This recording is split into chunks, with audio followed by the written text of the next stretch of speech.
Hi, I'm Jenny with Weber Family Reviews, and I am ranking all of my Ticket to Rides, which I've been asked a lot. A couple of quick caveats. First of all, there is one I don't physically own, and that's Ticket to Ride Germany, and that's because I own Marklin, and I told myself that the completionist necessity didn't need to come out. I do own it on the app, so it actually is on the list. I also have both the 1910 and the 1912 expansions. I didn't rank them separately. I would say if you play a lot of Ticket to Ride, I would actually recommend buying them, not because of the extra tickets, but because they give you the full-size cards. So I've got 24 on here. I ranked each map separately. I'm just going to go through them really quickly and kind of tell you some of my favorites. There's really three groups. There's the groups I don't like. There's the ones that are all about the same, it just depends on what I'm in the mood for, and then there's my absolute favorites, and we're going to work our way up. I don't own number 24, which is the card game. Absolutely detest it. We got rid of it. It's a memory game. Drove us bonkers. Now, the bottom, the 23, is actually a map, and that is Heart of Africa. And this is one Ray and I played, and we went, oh my god, this is awful. Now I'm going to keep it, but the issue with this is that it is color-coded to match the terrain of Africa, which is really cool, but it makes it really, really hard. We played one game where the 5 cards up never changed because neither of us needed them for our routes. So I think in a bigger game it would be, but it'd be really easy to get blocked out. So it's just kind of an aggravating map. The next one that, for the same reason, drives me nuts is France. And the issue is it's a really cool idea. You get to choose the colors of your routes, but it is extremely fiddly to play on the physical board. The app is actually better for that. France on the app is not nearly as annoying as France is on the physical map, but I do not like playing France on the physical map because your trains are always falling off, the pieces are moving. It's just really fiddly. As I said, it works okay as an app game though. Now, the 3 little games kind of all come in order now, and that's Amsterdam, London, and New York. I really like all of these for the fact that they are quick and easy to get to the table, but I can't say that any of them make me go, ooh, I'm super excited. I think Amsterdam is probably the best of the 3 for strategic depth. That also might just be its newest one, I don't know. There's really very little to New York. It's a really easy, but it makes it great to play with like our 10-year-old because it's quick, it's easy, the routes are all short. But you do have to play them differently. The first time I played this with my sister-in-law, she went, oh, she got there. I have to like rethink how I play Ticket to Ride. So these all really group together. They're all good games. There's nothing wrong with any of them. I would say both Africa and France I consider broken in some way. And I wouldn't ever pick up the card game. But these 3 are all good games. I just kind of feel like, oh, okay. They're you know, I wouldn't pull them out specifically, but I do a lot of times if we want a quick version of one, these do hit the table on a regular basis. Next is India, and that I tried to organize these, it didn't work. This is the India map. It is with Switzerland. The India map is, I like it. It's pretty good on the thing, but the way it's played, you're trying to get the circular ones, and I play this a lot on the app.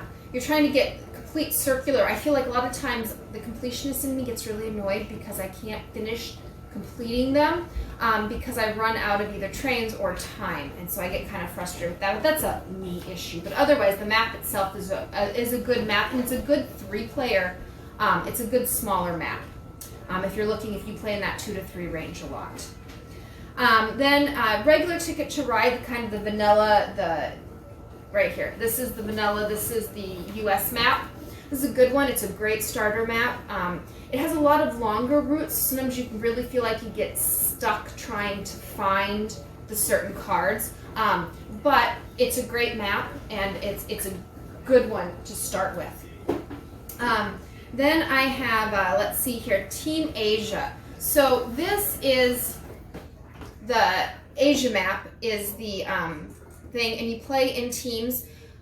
The map itself is fine, but the issue is that the team aspect is really weird. You're actually supposed to talk to each other. It's got some really weird rules. We kind of house rule half the rules, and then it works fine. on what you're allowed to do with your partner and what you're not. It's kind of like it's team, but it's not, and that can be kind of aggravating in itself.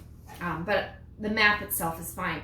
And this is the stay-at-home map, and I included this just because it's 2020 and I felt like I had to. They released this year, and it's a print and play, and it's the house because none of us are going anywhere. And so it's just a fun little map, and as I said, it's more that, hey, I felt like it had to be included this year.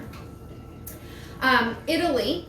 Italy is one of the newest maps that came out in 7. And Italy is a good one. The biggest problem with Italy is there's regions in it, and it can be really hard to see the regions at times. So that'd be my biggest complaint with the Italy map. But other than that itself, it's a fine map.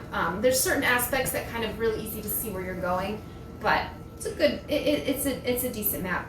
Trails to Rails. So there's 2 in here, and I think, yes, I did them separately. So this is this Rails and Sails, and the world map it's really big, and I love it because Anchorage is on it, so that makes it fun. But the fact that you have 2 different things, you have both ships and trains, and they only go in certain places and different ones, and there's different cards that go with them, can get kind of just frustrating at times. Again, you're looking for certain cards, you're stuck in certain places. And that 2 different cards, like literally we have piles as you're trying to sort out and keep track of which one's which. I think it's one of those things where a graphic design could have been a little bit better to make them more clearly designated, because you really have to keep 2 hands of cards. Switzerland. This is a game that I have somewhere here. Let's see here. Right here. Here's Switzerland. It's the other side of India. The Switzerland map, you go to countries. It's a good small map. There's a lot of longer routes on it. It's another one that's on the app and plays really well on the app. I do enjoy the Switzerland map. Let's see here. Germany. I don't own Germany. As I said, I have it on the map. It and Switzerland, I find, are almost interchangeable in my mind. They feel very similar in that you're trying to get a lot of times from like one country to another, and you're going across the entire board. Then Netherlands. And Netherlands is kind of a fun, different one. There's some cool aspects to Netherlands, the way you're building the different bridges and stuff. And so it's really kind of, it's an interesting map, and it really feels very much like, you know, the Netherlands historically, and so that's really cool in itself. Oh, and I don't own the Poland map. I want the Poland map. It makes me, I feel like, you know, it was only released in like Poland, and I feel like I should have it. Legendary Asia. So this is another one I play on the app all the time, and this is the other side of the Team Asia map. It's really neat because as you go through the mountains, you actually lose trains. And that's part of it, and so you have to double things. So you go through trains very fast in this game, but it's a nice, enjoyable map, and works great.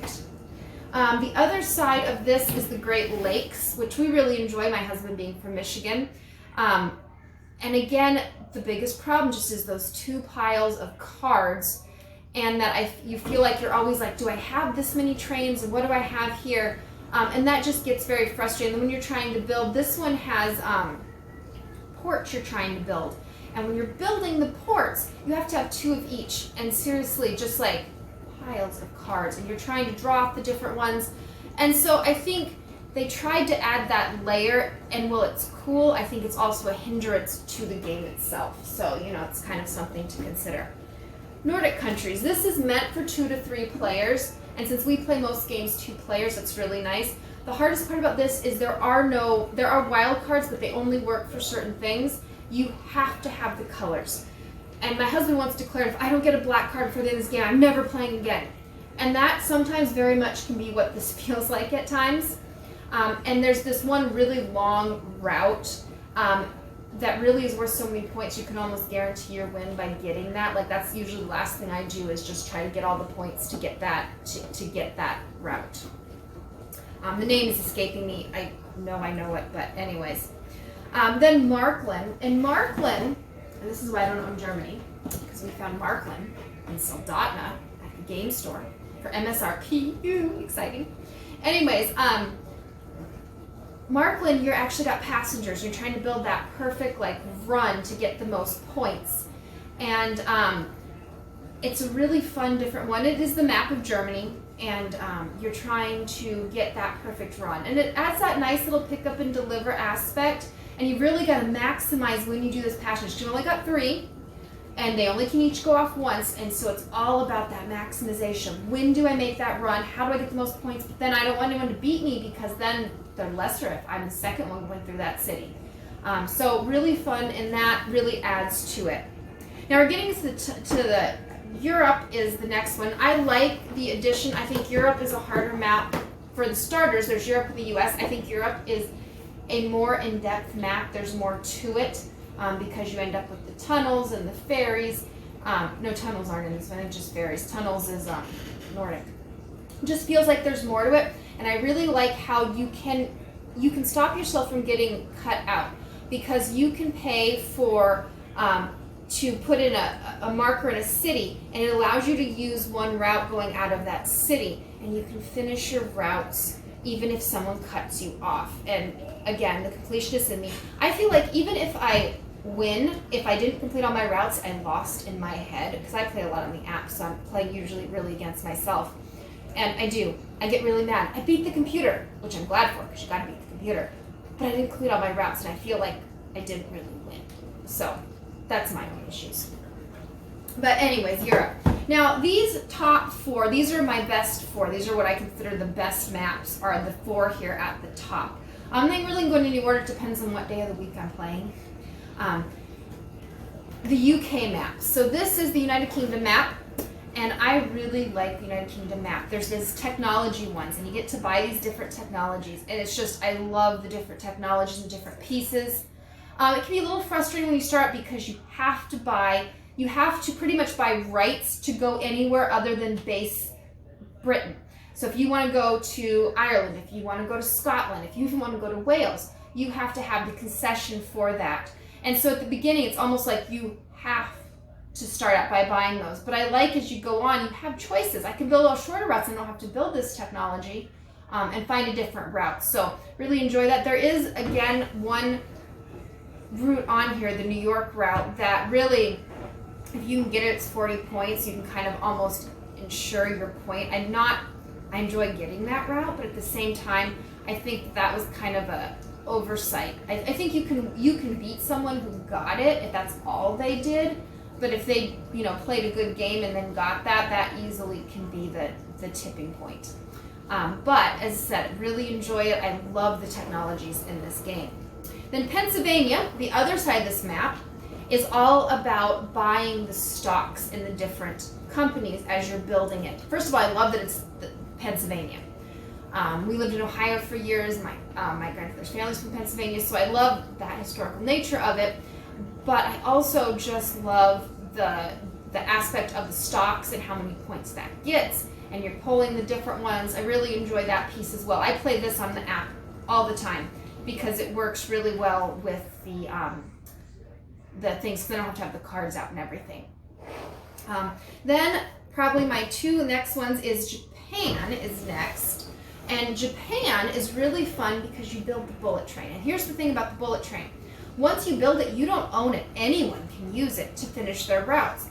But you get points on this tracker that tracks who built the most of each piece. And this is a big deal, because if you win or lose this, especially in a 2-player, that's going to be the deciding point. And there's a lot of tug and pull. But at the same time, as you finish out, the other player can use that to finish all their routes. And they can get a lot of points in those routes. There's also the two cities that then kind of are pulled out in an expanded map that you go in and out of, and they come into the map at certain places. Really fun map, feels very different because of the bullet train, yet it's still got that classic feel. Definitely, if you've played a lot of Ticket to Ride, Japan is the map for you. And then my favorite of the moment, but as I said, Japan can go with, is Old West. Now what's cool about Old West is that you start in a certain city and you have to build from that. You can't build randomly. I can't decide I'm going to build this 6er over here just because I want the points or because I want to cut off that one. You have to always connect back to your main starting cities. And I like that because it feels so much more thematic. Now, I get it historically. Random parts of trains were built all over and left and changed and etc. But at the same time, I really like that thematic feel of that everything has to connect back. So I really enjoy that. So really it's, I feel like that makes it one of those best. So I would say of these top 4, the Old West, Japan, Pennsylvania, and UK are definitely my favorite maps. Then you get down there, the order I put them in kind of changes, depends on the day. Down at the bottom, definitely those are the ones that yeah. But these 3 end up at the bottom, and I don't think because there's anything wrong with them, it's just simply because to me, okay, they're just quick little games. I don't think of them all that often. But yeah, they're really great travel games. We usually bring at least one of them when we travel to see my husband's parents, because we can stick them in our suitcase and we can get them out and play them, whereas we're not going to take one of these huge boxes with us. So hopefully this helps you and you can kind of see what I enjoy of Ticket to Ride. Maybe this gives you some new maps that you want to try. Thanks for watching.